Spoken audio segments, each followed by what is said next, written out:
Salut, tu ne sais plus comment on trace deux vecteurs égaux ou tu veux revoir comment on procède? Eh ben on regarde tout ça après le générique. Donc aujourd'hui, deux choses.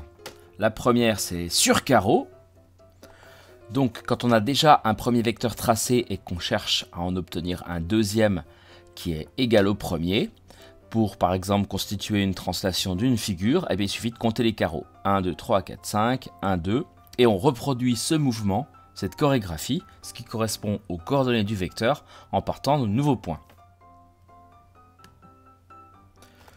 Donc l'idée ici, c'est de tracer le vecteur mm' qui est égal au vecteur aa'.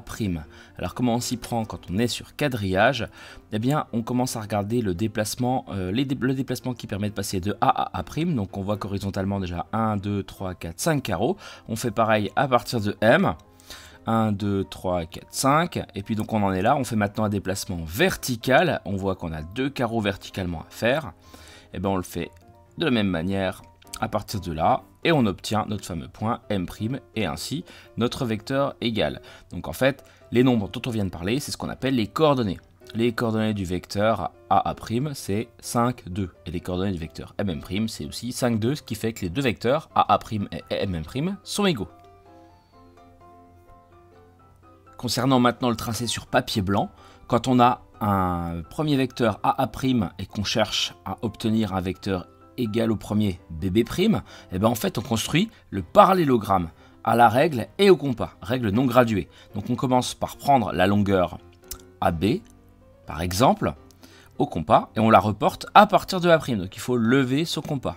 Premier coup de compas, et une fois qu'on a ce premier coup de compas, il en faut un deuxième. Pour ça on prend la longueur AA', au compas toujours, on pique en B, et on fait notre deuxième coup de compas. On voit le point qui apparaît, le point B', et il suffit de tracer. Dans un premier temps, c'est bien de visualiser où on va trouver le point B', la zone en tout cas.